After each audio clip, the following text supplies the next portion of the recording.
Bionox is motivating wellness.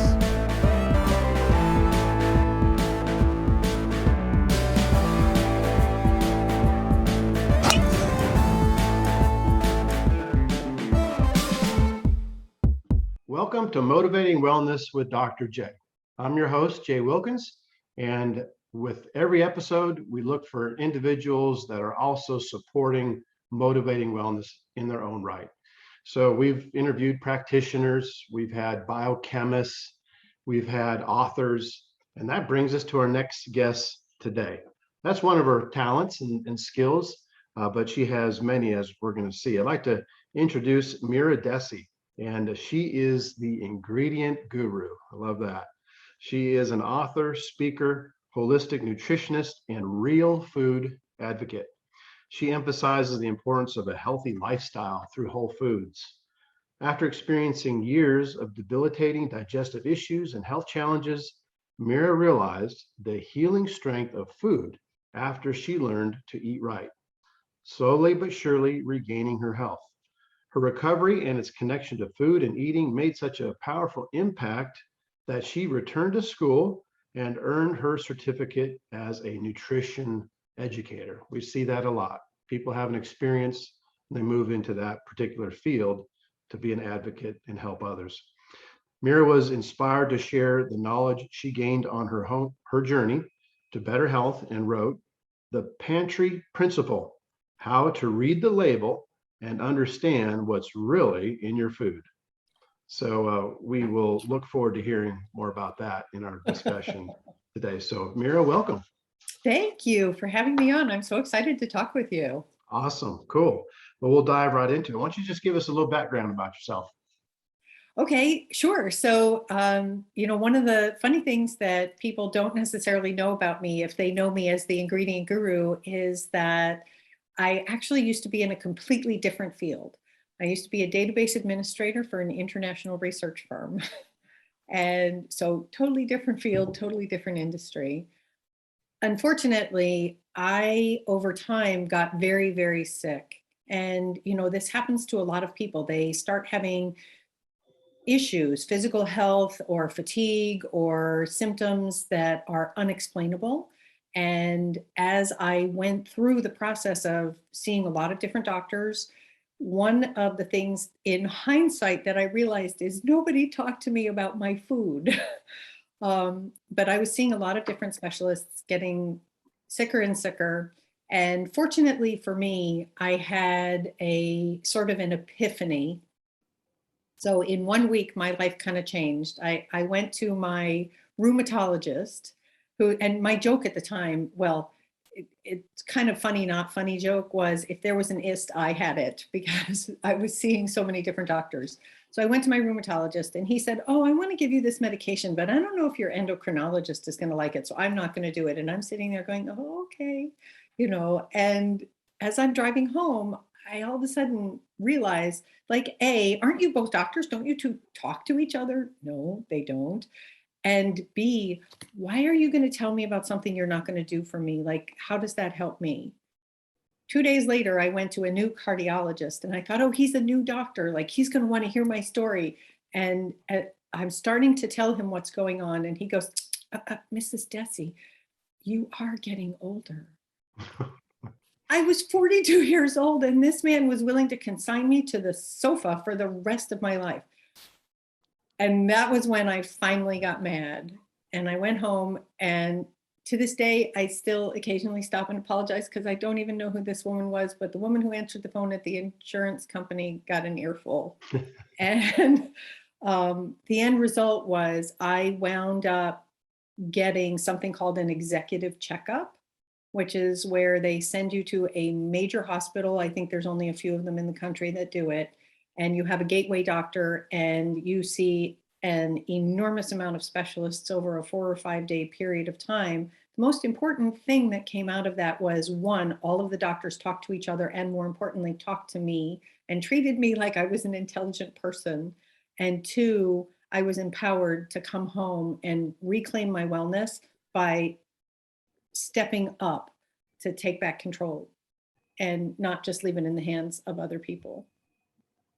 at the same time, a friend of mine, and she actually has a credit in my book, gave me a book about food coloring that just opened my eyes. And I started looking, and here's the thing, I was one of those people that was like, all my friends would say, oh, you're the healthiest eater I know, you do all these things.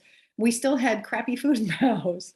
And so I realized that I needed to make a change. I began to make changes, and the more I did, the better I started to get, until eventually I got to a point where I was like, I think I have to go back to school. Like, I've taught myself everything I can.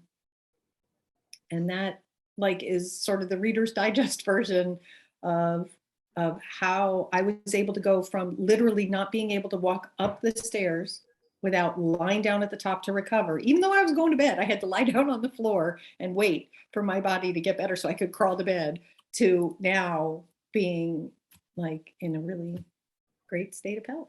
Nice. Well, we can see the benefits of taking charge. Ultimately, we're responsible, aren't we? And that's, Yeah. like you said, it would be good if we could go to medical professionals, and we're not here to bash medical professionals. They're doing what they learn to do, right? So that's what they know to do.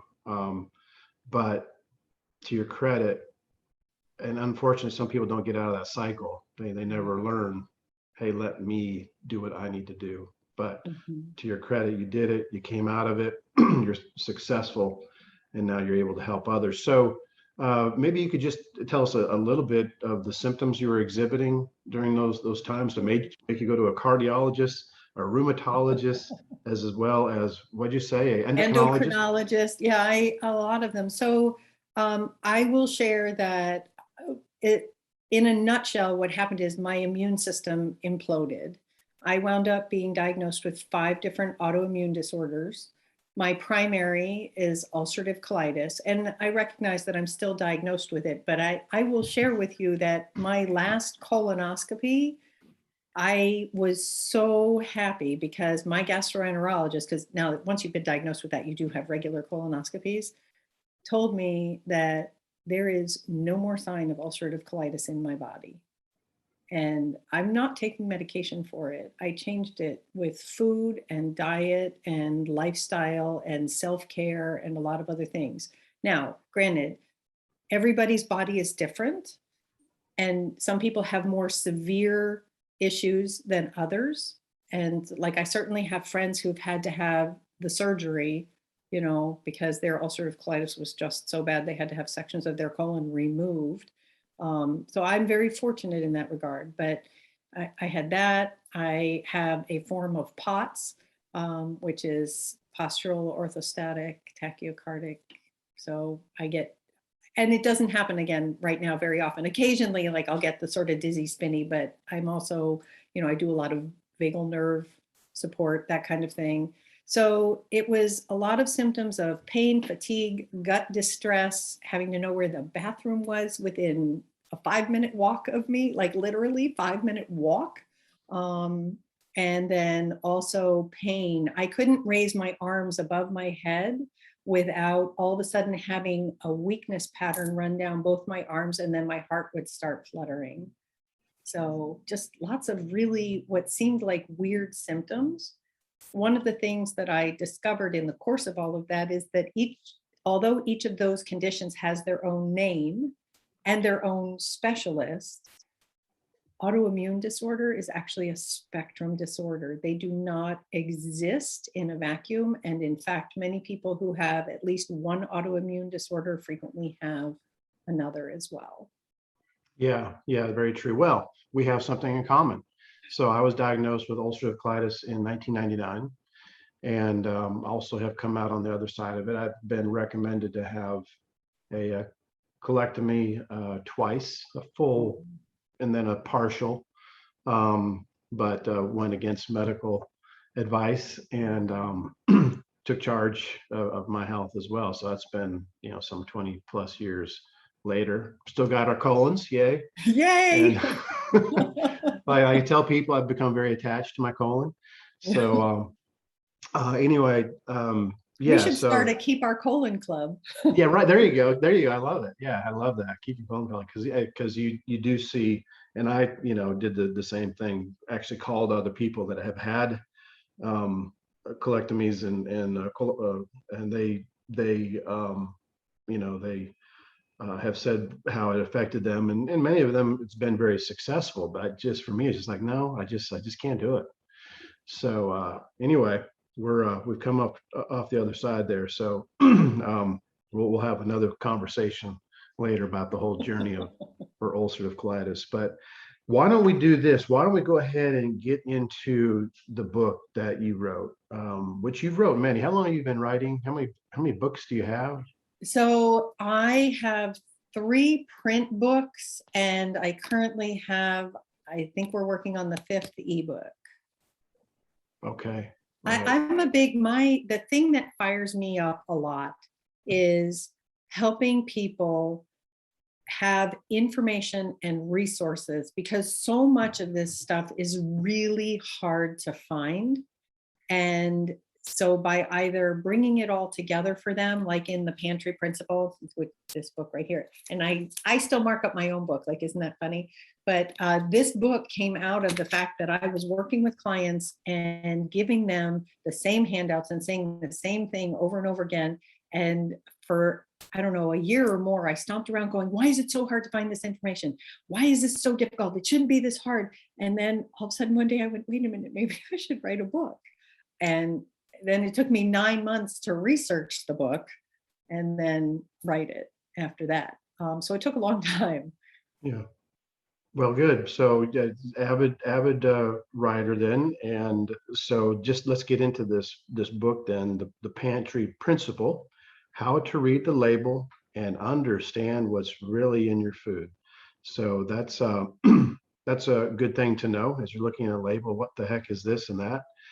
Just thinking about that, what would you say is the number one ingredient? If you were to pick a number one, I know there's several, but if you were to pick a number one, is there a number one? Is there one that in particular that's most egregious? Yeah, believe it or not, there is. Only because it has taken over virtually every aisle of the grocery store at this point, carrageenan. And it's a red seaweed. It is technically considered, a safe emulsifier. The problem is it can be very damaging to the gut. And because it's such a good emulsifier, they now use it in things like it's not just in dairy or alternative dairy or liquids. It's now in things like lunch meat and things in the pharmacy aisle, like it's everywhere. And so part of it is that it's not good for you. And then the other part is the amount that you're consuming, because part of the reason that it was, generally recognized as safe, which is a term that the government uses to let us know that it's okay in a little bit, like this much. Part of the problem is who's keeping track of how much you're eating. You start putting it in everything and all of a sudden you're getting an overwhelming amount. Interesting. I was wondering if you were going to mention that. My wife would be she would be cheering right now if she heard this, because she's definitely, and I've not done the research on it. She does the shopping, and so she looks for it. She knows enough about it, and I've always wondered, I was like, how can an algae? So maybe you can answer why would an algae be? Typically we think about algae being good, sea vegetables and things like that. But what is it about carrageenan? Carrageenan, yeah. So a couple of things. One, it is a red seaweed. And so when we think of the healthy seaweeds, it tends to be more of the browns and the greens. The part of the challenge with carrageenan, so in Caribbean cultures or whatever, they eat the actual seaweed, and that's good and healthy and reasonable. The problem is how we process it to get that extract. That changes it. And that happens a lot. For example, we look at stevia, which is a plant from South America that is many times sweeter than sugar, has no glycemic load or whatever. However, when we start processing it to turn it into stevia powder and manipulate it, all of a sudden we're getting something. Research is now showing it affects the gut microbiome. So all these people who are eating stevia going, wow, this is great, because it's a natural sweetener. It is, but in the leaf form, it's much better. In the powdered form, not so good. Agave nectar is another one. Indigenous cultures in North and Central America tend to use a lot of agave, but the way they use it is very different than the way we process it. And the way we process it actually has more fructose than high fructose corn syrup. So it's the processing mostly that does it in. Yeah, that makes complete sense. The more that we have something that's as close to picking it off the vine as possible, right? Yes. That's the best case scenario. The more steps man gets involved, the more challenging it becomes. So it just makes sense. So just a little thought, why would somebody, if you were just to give a little elevator speech, I guess, about this book, why would somebody be interested in this book? So this book is geared towards people who have all of a sudden realized that the part of the food label below the nutrition panel is getting bigger, harder to read, and more difficult to understand. And they're like, what is all this stuff? And again, like I said, it's not always easy to find because companies will defend their use of ingredients and mislead you as many ways as possible because their goal is to make a product that is as shelf stable as possible, that they can sell for as long as possible. And part of that includes putting in a lot of things that have no nutritional value and many of which actually are not good for us. So again, once you start going, what is all this stuff? Why is there food coloring in my pickles?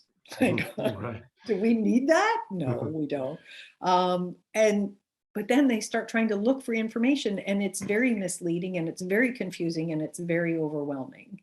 And, so that's a great resource for this. Another great resource is a lot of people like me, who were having health issues, who realized that their food was a major part of it. And they're like, what do I do? How do I find information and how do I reclaim my pantry? Nice. So as far as grocery stores are concerned, then where we shop, can we go to any grocery store and find the foods that are going to be most helpful? Or if we're going to pick a best store, where would we go? Oh, well, so first of all, I believe in being what I call brand disloyal. I do not particularly focus on one. I mean, obviously for convenience, I've learned what stores work in my area. I think the hardest part is those areas where they actually don't have large scale grocery stores. They tend to have bodegas or quick stops or things like that. The interesting thing is many of those stores are starting to carry some fresh food because they're recognizing that people want more of that. But there's no one best store because what's inside those four walls is not always food that I would consider a good nutritional choice. So it's more about paying attention to what you can get there. I think the best store is if you happen to have a farmer's market or a farmer near you. And then the rest of it is just learning what's available wherever you have access to shop. Good. So what are some best ingredients? What are some things that you would look for that say, hey, this is a quality food item? Well, my biggest thing is as few ingredients as possible. And then looking through the list of no-nos, no artificial colors, nothing with a number, nothing you can't pronounce, those kinds of things. I think the other issue is that a lot of people go, oh, well, I'm just going to buy produce and meat. And that's great. But then it comes down to those things actually don't have a label. So what's the quality of those? With the produce, for example, I am a huge fan of following the Dirty Dozen and buying organic for those 12 fruits and vegetables that are highly contaminated by pesticides. I'm not going to lie, I cried a little bit when kale made that list. That was Mm, like really startling. And now collard greens have joined them, which wow. is just horrible. So, it's about really paying attention to the quality of the food that you're getting. Yeah, that makes sense. So how about a good snack? I don't know. Um, I'm sort of on the camp of trying to eat smaller meals more often Mhm. and I know there's different ways to look at that. That personally works well for me. So snacking is a good thing. So what are some snacks that you find to be a good, healthy fueling or snack? I like to encourage people to make sure if you're having a snack to get a little bit of protein and like you just said, a snack is not a meal. It's a small amount, but a hard-boiled egg, a handful of nuts, those kinds of things can be a good choice. A little meat rolled in a seaweed wrap is great. And then I also want to encourage people when you're having a snack, I love like little bento boxes because then you can have a little bit of protein, a little bit of veggie, and maybe a little piece of fruit, a few berries, a couple apple slices, something like that. And that just makes this really well-rounded snack that's going to fuel you and also get more produce into you. Because one of the biggest things we tend to forget, everybody's talking about protein these days. Oh, got to make sure you're getting enough protein. Oh, more protein. And in some ways, especially if you're doing, powders and bars and things like that, you could actually be getting too much protein. We're supposed to be getting 5 to 7 servings of fruits and vegetables. It should actually be vegetables and fruit per day. And so if you're saving your produce for your meals, and for most people that means lunch and dinner, they don't even think about produce at breakfast, then you're not getting enough. But if you have a little bit every time you eat, chances are you're going to be able to get enough. Right, good. So one of the things that I do in a consultation is, as I would imagine, you meet people where they're at, right, Mhm. and help them to, sometimes they're not ready to just dive in completely to everything, right? Yes. So I do food diaries. Like I went to your website and I see you're an advocate of a food diary. That's really the only way to keep people accountable and to know what they're doing, and where we can make a difference and help. But as a first baby step, I will encourage someone that comes to me to shop around the perimeter of the grocery store and stay away from everything on the inside as far as the processed foods. Is that a good philosophy, or what's your feeling about that? I know you've heard it. Yeah, so it can be a reasonable start with a proviso, which is that once again, we need to pay attention to the quality because, that's the perimeter of the store tends to be produce, meat, seafood, dairy, and baked goods. So we have to remember that's That's there true. too. That's true. So paying attention to the quality, and then also there's this thing that grocery stores and food producers have started doing. They pay so much attention to what consumers say and do because their livelihood is based on their responsiveness to our behavior. And when they recognize that lots of people are starting to avoid the center aisles, there's this thing called product creep. And product creep is where things that don't belong in that section now appear there. For example, at my grocery store, there is now a salad dressing case next to the vegetables. Never Hmm. used to be there. You used to have to go all the way into the middle of the store to get it, Right. but it's there. In the summer, when strawberries are in season and you walk in and like that fresh, fragrant, mouth-watering strawberry smell hits you and you're like, oh, yum, because we do respond to those cues. And you look and right next to it is a little, those spongy yellow things and a refrigerated box with Cool Right. Whip and whipped Right. cream in a can. Yeah. That's product creep. So you do have to watch out for that as well. Yeah. Yeah. That's a good point. Um, so let's talk about consults. When someone makes a consult with you, I know that you do take people on personally and can help them personally through your consulting program. So what's the process of that like? So when someone comes to see me, I have what I call a roadmap report that I like to do for them. And that's where they fill out a lot of paperwork. I do encourage them to do some micronutrient testing because I feel that's a really important way to get a good measure of what's going on with their body, their patterns that show up in micronutrient depletion. And then we go over this report. It's everything based on, you know, their test results, the documentation they've filled out, conversation that we've had, and I share all of it. It is admittedly rather overwhelming, but at the end, we create an implementation plan and we do 5 things that they're going to work on. They get to pick 3, I get to pick 2, Nice. and then they commit to work on that together, and then, you know, we start the process of coaching. Yeah, good. 5 seems doable, right? It Yeah, seems yeah, people, absolutely. you say 5 things, they're like, yeah, I think 5 things, especially if they're highly motivated. And by the time they see us, usually they are. They've tried everything else, right? Well, and even more than that, you know, one of the things that I like is the 3 things that they're picking because they picked them, they're willing to do them. Good And point. then if the other thing that I tell them is of the 2 that I pick, if they're not willing to do either one of those, they just need to tell me and we'll find, because there's so much in the report, we can definitely pick other things. And if they're like, I really can't add that food group in right now. Okay, fine, let's pick something else. Or I can't commit to that level of activity. Okay, well, let's modify that, you know, and so it's about making it achievable because I am not here to beat you up and you know, the phrase I use sometimes is I'm not here to whip you into wellness. I'm here to be your cheerleader and get you to commit to it. Yeah.